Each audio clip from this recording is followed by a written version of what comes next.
इतिहास की पुस्तक दूसरा भाग अध्याय 27। इतिहास की पुस्तक दूसरा भाग अध्याय 27। योताम का राज्य। जब योताम राज्य करने लगा तब वह 25 वर्ष का था और यरूशलेम में 16 वर्ष राज्य करता रहा। और उसकी माता का नाम यरूशा था, जो सादोक की बेटी थी। उसने वह किया जो यहोवा की दृष्टि में ठीक है, अर्थात जैसा उसके पिता उज्जियाह ने किया था, ठीक वैसा ही उसने भी किया। तो भी वह यहोवा के मंदिर में न घुसा और प्रजा के लोग तब भी बिगड़ी चाल चलते थे। उसी ने यहोवा के भवन के ऊपर वाले फाटक को बनाया और ओपेल की शहरपनाह पर बहुत कुछ बनवाया। फिर उसने यहूदा के पहाड़ी देश में कई नगर दृढ़ किए और जंगलों में गढ़ और गुम्मट बनवाए, और वह अम्मोनियों के राजा से युद्ध करने उन पर प्रबल हो गया। उसी वर्ष अम्मोनियों ने उसको 100 किक्कार चांदी और 10-10 हजार कोर गेहूं और जव दिया, और फिर दूसरे और तीसरे वर्ष में भी उन्होंने उसे उतना ही दिया। योताम सामर्थी हो गया, क्योंकि वह अपने आप को अपने परमेश्वर यहोवा के सन्मुख जानकर सीधी चाल चलता था। योताम के और काम और उसके सब युद्ध और उसकी चाल चलन, इन सब बातों का वर्णन इस्राएल और यहूदा के राजाओं के इतिहास में लिखा है। जब वह राजा हुआ तब 25 वर्ष का था, और वह यरूशलेम में 16 वर्ष तक राज्य करता रहा। निदान योताम अपने पुरखाओं के संग सो गया, और उसे दाऊदपुर में मिट्टी दी गई, और उसका पुत्र आहाज उसके स्थान पर राज्य करने लगा। इतिहास की पुस्तक दूसरा भाग अध्याय 28। इतिहास की पुस्तक दूसरा भाग अध्याय 28। आहाज का राज्य। जब आहाज राज्य करने लगा तब वह 20 वर्ष का था, और 16 वर्ष तक यरूशलेम में राज्य करता रहा, और अपने मूल पुरुष दाऊद के समान काम नहीं किया, जो यहोवा की दृष्टि में ठीक था, परंतु वह इस्राएल के राजाओं की सी चाल चला और बाल देवताओं की मूर्तियां ढलवाकर बनवाई, और हिम्मोन के बेटे की तराई में धूप जलाया, और उन जातियों के घिनौने कामों के अनुसार जिन्हें यहोवा ने इस्राएलियों के सामने से देश से निकाल दिया था, अपने लड़के बालों को आग में होम कर दिया, और ऊंचे स्थानों पर और पहाड़ियों पर और सब हरे वृक्षों के तले वह बलि चढ़ाया और धूप जलाया करता था। इसलिए उसके परमेश्वर यहोवा ने उसको अरामियों के राजा के हाथ कर दिया, और वे उसको जीतकर उसके बहुत से लोगों को बंधुआ बना के दमिश्क को ले गए, और वह इस्राएल के राजा के वश में कर दिया गया, जिसने उसे बड़ी मार से मारा। और रमल्याह के पुत्र पेकह ने यहूदा में एक ही दिन में 1,20,000 लोगों को, जो सब के सब वीर थे, घात किया, क्योंकि उन्होंने अपने पितरों के परमेश्वर यहोवा को त्याग दिया था। और जिक्री नामक एक एप्रेमी वीर ने मासेयाह नामक एक राजपुत्र को और राजभवन के प्रधान अज्रिकाम को और एलकाना को, जो राजा का मंत्री था, मार डाला। और इस्राएली अपने भाइयों में से स्त्रियों, बेटों और बेटियों को मिलाकर 2 लाख लोगों को बंधुआ बना के और उनकी बहुत लूट भी छीनकर शोम्रोन की ओर ले चले। परंतु वहां ओदेद नामक यहोवा का एक नबी था। वह शोम्रोन को आने वाली सेना से मिलकर उनसे कहने लगा, सुनो, तुम्हारे पितरों के परमेश्वर यहोवा ने यहूदियों पर झुंझलाकर उनको तुम्हारे हाथ कर दिया है, और तुमने उनको ऐसा क्रोध करके घात किया जिसकी चिल्लाहट स्वर्ग को पहुंची है। और अब तुमने ठाना है कि यहूदियों को और यरूशलेमियों को अपने दास दासी बनाकर दबाए रखो। क्या तुम भी अपने परमेश्वर यहोवा के यहाँ दोषी नहीं हो? इसलिए अब मेरी सुनो, और इन बंधुओं को जिन्हें तुम अपने भाइयों में से बंधुआ करके ले आए हो, लौटा दो। यहोवा का क्रोध तो तुम पर भड़का है। तब एप्रेमियोन के कितने मुख्य पुरुष, अर्थात योहानान का पुत्र अजर्याह, मशिल्लेमोत का पुत्र बेरेक्याह, शल्लूम का पुत्र यहिजकिय्याह और हल्दै का पुत्र अमासा लड़ाई से आने वालों का सामना करके उनसे कहने लगे, तुम इन बंधुओं को यहाँ मत लाओ, क्योंकि तुमने वह बात ठानी है जिसके कारण हम यहोवा के यहाँ दोषी हो जाएंगे और उससे हमारा पाप और दोष बढ़ जाएगा। हमारा दोष तो बड़ा है और इस्राएल पर बहुत क्रोध भड़का है। तब उन हथियार बंधों ने बंधुओं और लूट को हाकिमों और सारी सभा के सामने छोड़ दिया। तब जिन पुरुषों के नाम ऊपर लिखे हैं उन्होंने उठकर बंधुओं को ले लिया और लूट में से सब नंगे लोगों को कपड़े और जूतियां पहनाई और खाना खिलाया और पानी पिलाया और तेल मला, और तब निर्बल लोगों को गधों पर चढ़ाकर यरीहो को, जो खजूर का नगर कहलाता है, उनके भाइयों के पास पहुंचा दिया। तब वे शोम्रोन को लौट आए। उस समय राजा आहाज ने अश्शूर के राजाओं के पास दूत भेजकर सहायता मांगी, क्योंकि एदोमियों ने यहूदा में आकर उसको मारा और बंधुओं को ले गए थे।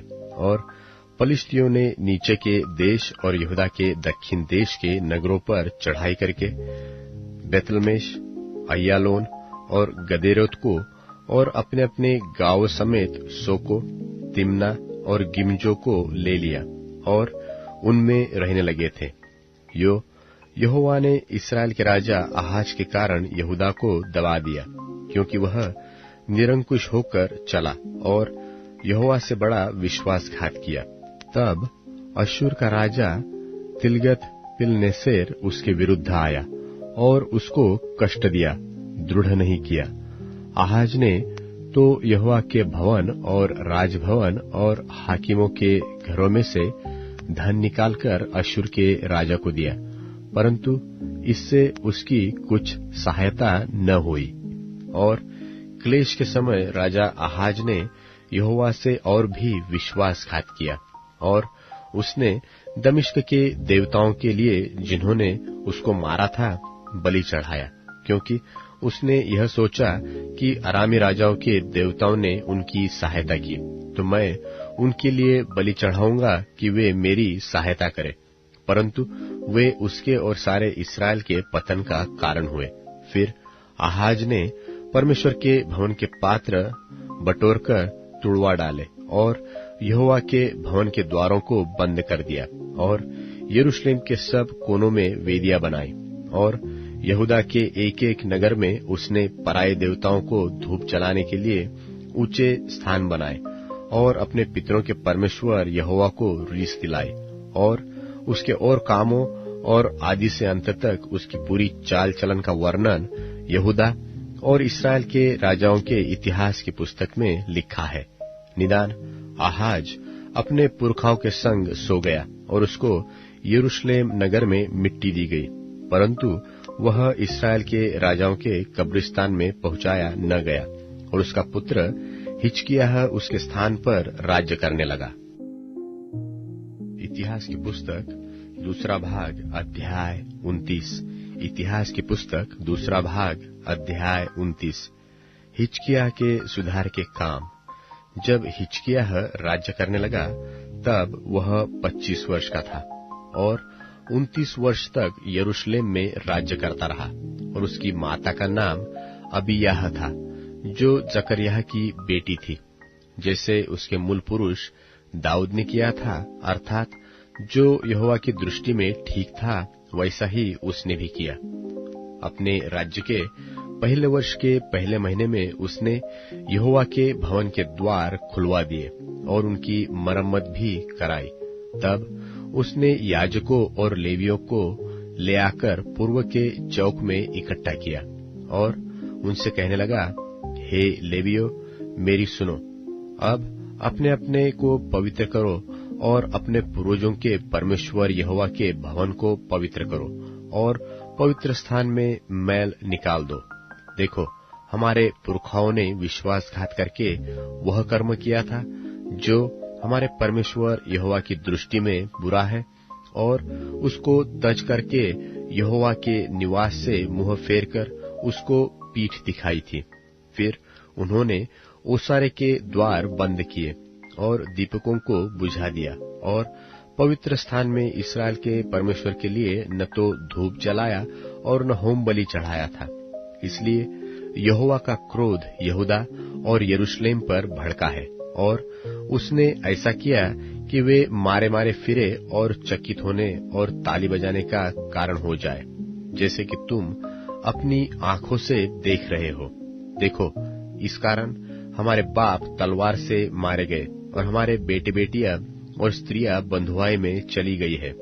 अब मेरे मन ने यह निर्णय किया है कि इस्राएल के परमेश्वर यहोवा से वाचा बांधूं, इसलिए कि उसका भड़का हुआ क्रोध हम पर से दूर हो जाए। हे मेरे बेटो, ढिलाई न करो।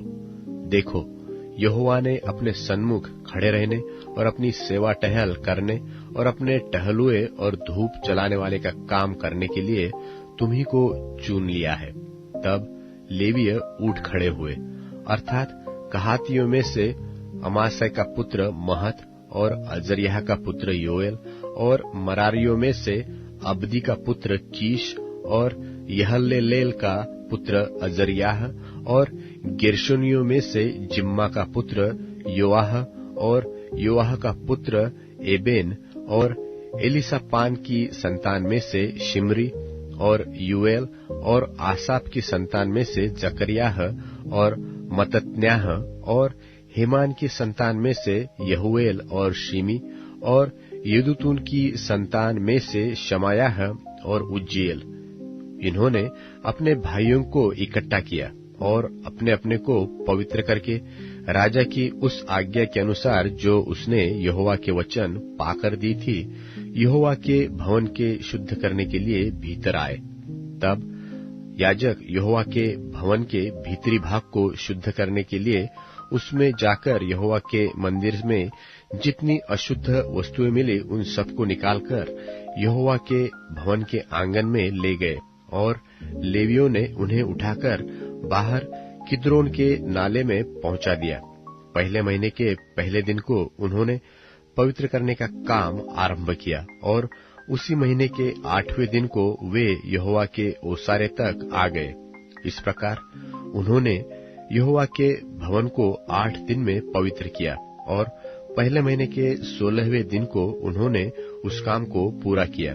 तब उन्होंने राजा हिजकिय्याह के पास भीतर जाकर कहा, हम यहोवा के पूरे भवन को और पात्रों समेत होम बलि की वेदी और भेंट की रोटी की मेज को भी शुद्ध कर चुके, और जितने पात्र राजा आहाज ने अपने राज्य में विश्वासघात करके फेंक दिए थे, उनको भी हमने ठीक करके पवित्र किया है, और वे यहोवा की वेदी के सामने रखे हुए हैं। तब राजा हिजकिय्याह सवेरे उठकर नगर के हाकिमों को इकट्ठा करके यहोवा के भवन को गया।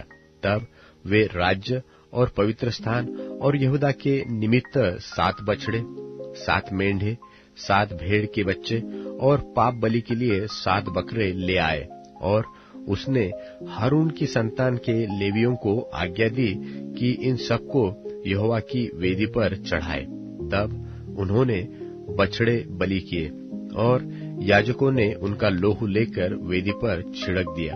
तब उन्होंने मेंढे बलि किए, और उनका लोहू भी वेदी पर छिड़क दिया, और भेड़ के बच्चे बलि किए, और उनका भी लोहू वेदी पर छिड़क दिया। तब वे पाप बलि के बकरों को राजा और मंडली के समीप ले आए और उन पर अपने हाथ रखे। तब याजकों ने उनको बलि करके उनका लोहू वेदी पर छिड़क कर पाप बलि किया, जिससे सारे इस्राएल के लिए प्रायश्चित किया जाए, क्योंकि राजा ने सारे इस्राएल के लिए होम बलि और पाप बलि किए जाने की आज्ञा दी थी। फिर उसने दाऊद और राजा के दर्शी गाद और नातान नबी की आज्ञा के अनुसार, जो यहोवा की ओर से उसके नबियों के द्वारा आई थी, झांझ, सारंगिया और विनाए लिए हुए लेवियों को यहोवा के भवन में खड़ा किया। तब लेवीय दाऊद के चलाए बाजे लिए हुए, याजक तुरैया लिए हुए खड़े हुए। तब हिजकिय्याह ने वेदी पर होम बलि चढ़ाने की आज्ञा दी, और जब होमबलि चढ़ने लगी, तब यहोवा का गीत आरंभ हुआ और तुरहिया और इस्राएल के राजा दाऊद के बाजे बजने लगे, और मंडली के सब लोग दंडवत करते और गाने वाले गाते और तुरही फूंकने वाले फूंकते रहे।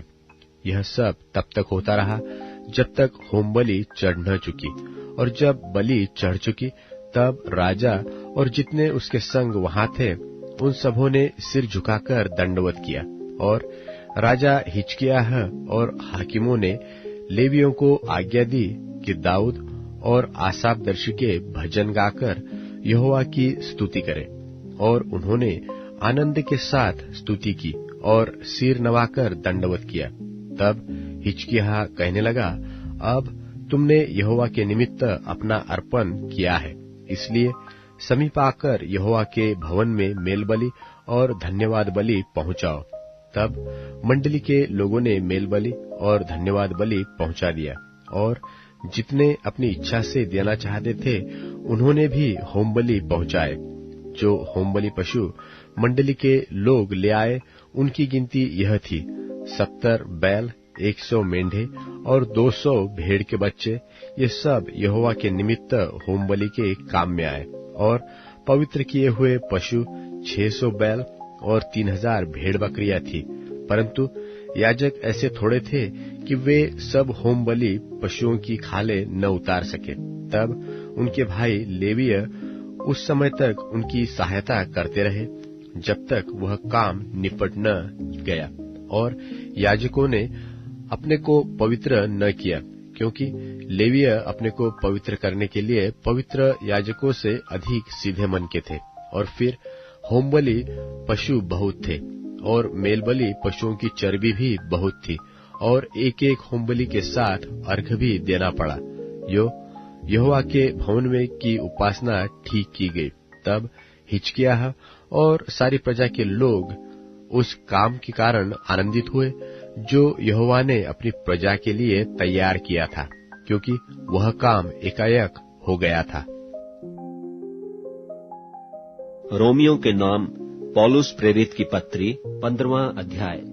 निदान हम बलवानों को चाहिए कि निर्बलों की निर्बलताओं को सहें, न कि अपने आप को प्रसन्न करें।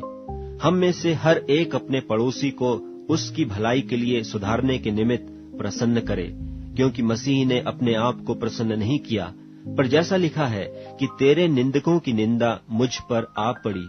जितनी बातें पहले से लिखी गईं, वे हमारी ही शिक्षा के लिए लिखी गई हैं, कि हम धीरज और पवित्र शास्त्र की शांति के द्वारा आशा रखें। और धीरज और शांति का दाता परमेश्वर तुम्हें यह वरदान दे कि मसीह यीशु के अनुसार आपस में एक मन रहो, ताकि तुम एक मन और एक मुंह होकर हमारे प्रभु यीशु मसीह के पिता परमेश्वर की बड़ाई करो। इसलिए जैसा मसीह ने भी परमेश्वर की महिमा के लिए तुम्हें ग्रहण किया है, वैसे ही तुम भी एक दूसरे को ग्रहण करो। मैं कहता हूँ कि जो प्रतिज्ञाएं बाप दादों को दी गई थीं, उन्हें दृढ़ करने के लिए मसीह परमेश्वर की सच्चाई का प्रमाण देने के लिए खतना किए हुए लोगों का सेवक बना, और अन्य जाति भी दया के कारण परमेश्वर की बड़ाई करें। जैसा लिखा है कि इसलिए मैं जाति जाति में तेरा धन्यवाद करूंगा और तेरे नाम के भजन गाऊंगा। फिर कहा है, हे जाति जाति के सब लोगों, उसकी प्रजा के साथ आनंद करो। और फिर हे जाति जाति के सब लोगों, प्रभु की स्तुति करो। और हे राज्य राज्य के सब लोगों, उसे सराहो। और फिर यशायाह कहता है कि यिशै की एक जड़ प्रकट होगी, और अन्य जातियों का हाकिम होने के लिए एक उठेगा। उस पर अन्य जातियां आशा रखेंगी। सो परमेश्वर जो आशा का दाता है, तुम्हें विश्वास करने में सब प्रकार के आनंद और शांति से परिपूर्ण करे, कि पवित्र आत्मा की सामर्थ्य से तुम्हारी आशा बढ़ती जाए। हे मेरे भाइयों, मैं आप भी तुम्हारे विषय में निश्चय जानता हूँ कि तुम भी आप ही भलाई से भरे और ईश्वरीय ज्ञान से भरपूर हो, और एक दूसरे को चिता सकते हो। तो भी मैंने कहीं कहीं याद दिलाने के लिए तुम्हें जो बहुत हियाव करके लिखा, यह उस अनुग्रह के कारण हुआ जो परमेश्वर ने मुझे दिया है कि मैं अन्य जातियों के लिए मसीह यीशु का सेवक होकर परमेश्वर के सुसमाचार की सेवा याजक की नाई करूं, जिससे अन्य जातियों का मानो चढ़ाया जाना पवित्र आत्मा से पवित्र बनकर ग्रहण किया जाए। सो उन बातों के विषय में जो परमेश्वर से संबंध रखती हैं, मैं मसीह यीशु में बड़ाई कर सकता हूं, क्योंकि उन बातों को छोड़ मुझे और किसी बात के विषय में कहने का हियाव नहीं, जो मसीह ने अन्य जातियों की अधीनता के लिए वचन और कर्म और चिन्हों और अद्भुत कामों की सामर्थ्य से और पवित्र आत्मा की सामर्थ्य से मेरे ही द्वारा किए। यहाँ तक कि मैंने यरूशलेम से लेकर चारों ओर इल्लुरिकुम तक मसीह के सुसमाचार का पूरा पूरा प्रचार किया। पर मेरे मन की उमंग यह है कि जहाँ जहाँ मसीह का नाम नहीं लिया गया, वहीं सुसमाचार सुनाऊं। ऐसा न हो कि दूसरे की नेव पर घर बनाऊं, परंतु जैसा लिखा है वैसा ही हो कि जिन्हें उसका सुसमाचार नहीं पहुंचा वे ही देखेंगे, और जिन्होंने नहीं सुना वे ही समझेंगे। इसीलिए मैं तुम्हारे पास आने से बार बार रुका रहा, परंतु अब मुझे इन देशों में और जगह नहीं रही, और बहुत वर्षों से मुझे तुम्हारे पास आने की लालसा है। इसलिए जब इस्पानिया को जाऊंगा तो तुम्हारे पास होता हुआ जाऊंगा, क्योंकि मुझे आशा है कि उस यात्रा में तुमसे भेंट करूं, और जब तुम्हारी संगति से मेरा जी कुछ भर जाए तो तुम मुझे कुछ दूर आगे पहुंचा दो। परंतु अभी तो पवित्र लोगों की सेवा करने के लिए यरूशलेम को जाता हूं, क्योंकि मकिदुनिया और अखिया के लोगों को यह अच्छा लगा कि यरूशलेम के पवित्र लोगों के कंगालों के लिए कुछ चंदा करें। अच्छा तो लगा, परंतु वे उनके कर्जदार भी हैं, क्योंकि यदि अन्य जाति उनकी आत्मिक बातों में भागी हुए तो उन्हें भी उचित है कि शारीरिक बातों में उनकी सेवा करें। सो मैं यह काम पूरा करके और उनको यह चंदा सौंपकर तुम्हारे पास होता हुआ इस्पानिया को जाऊंगा, और मैं जानता हूं कि जब मैं तुम्हारे पास आऊंगा तो मसीह की पूरी आशीष के साथ आऊंगा। और हे भाइयों, मैं यीशु मसीह का, जो हमारा प्रभु है, और पवित्र आत्मा के प्रेम का स्मरण दिलाकर तुमसे विनती करता हूं कि मेरे लिए परमेश्वर से प्रार्थना करने में मेरे साथ मिलकर लौलीन रहो, कि मैं यहूदिया के अविश्वासियों से बचा रहूं, और मेरी वह सेवा जो यरूशलेम के लिए है पवित्र लोगों को भाए, और मैं परमेश्वर की इच्छा से तुम्हारे पास आनंद के साथ आकर तुम्हारे साथ विश्राम पाऊं। शांति का परमेश्वर तुम सबके साथ रहे। आमीन।